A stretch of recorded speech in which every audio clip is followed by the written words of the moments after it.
BRS అంటే బట్టేబాజ్ రాష్ట్ర సమితి అని విమర్శించారు ఫిషరీస్ కార్పొరేషన్ చైర్మన్ మెట్టు సాయి కుమార్. మతిలేని సుతిలేని హరీష్ రావు ఫ్యూచర్ సిటీని రద్దు చేస్తామంటున్నారని మండిపడ్డారు. హరీష్ రావు చిల్లర మాటలు మానుకోవాలని సూచించారు. ఫ్యూచర్ సిటీని ఆపే దమ్ము సత్తా హరీష్ రావుకు గానీ మీ మామ బావమర్తికి కూడా లేదన్నారు. హరీష్ రావు వచ్చే ఎన్నికల్లో ఓడిపోయేది ఖాయం, మీ పార్టీని బొందబెట్టేది ఖాయమన్నారు మెట్టు సాయి. ఇంకా బేకారు మాటలు మాట్లాడడం మర్చిపోలేని హరీష్ రావు గారు, అసలు నీకు అకలుందా? నీ దిమాగ్ దొప్పిందా? కొన్ని వేల ఉద్యోగాలు వచ్చే ఫ్యూచర్ సిటీని రద్దు చేస్తామంటావు.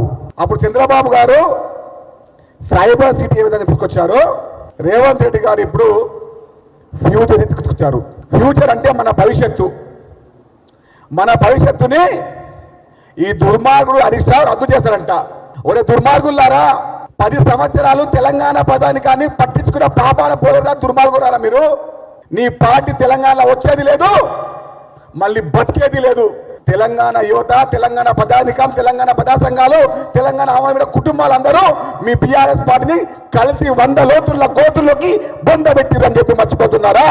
మతిలేని హరీష్ రావు, తెలంగాణ పదానికం నిన్ను ఓడగొట్టడం ఖాయం, నీ పార్టీని బొందబెట్టడం కూడా ఖాయం. ఫ్యూచర్ సిటీ నిన్ను ఆపే దమ్ము నీకు కానీ, నీ మామకు కానీ, నీ మామ కుటుంబానికి కానీ, కల్వ గుడ్డ కుమారికి కానీ లేదురా బిడ్డ. నీకు దమ్ము ఉంటే, ధైర్యం ఉంటే ఆ సిరిసిల్లో కానీ, ఆ సిద్దిపేటలో కానీ వచ్చే ఎన్నికల్లో గెలవని చూద్దాం. కొన్ని లక్షల యువత కుటుంబాల యొక్క భవిష్యత్తు నిర్మాణమే ఫ్యూచర్ సిటీ అని చెప్పి మర్చిపోక దుర్మార్గుడా. ఎక్కడ రేవంత్ రెడ్డి గారు తెలంగాణ యువత గుండెల్లో నిలిచిపోతారని, తెలంగాణ అమరవీరుల కుటుంబాలు నిలిచిపోతారని, వారి కుటుంబ సభ్యుగా మెలుగుతున్నారని భయపడి చిల్లర మాటలు మాట్లాడే చిల్లర హరీష్ రావు ఖబర్దారని చెప్తున్నాం.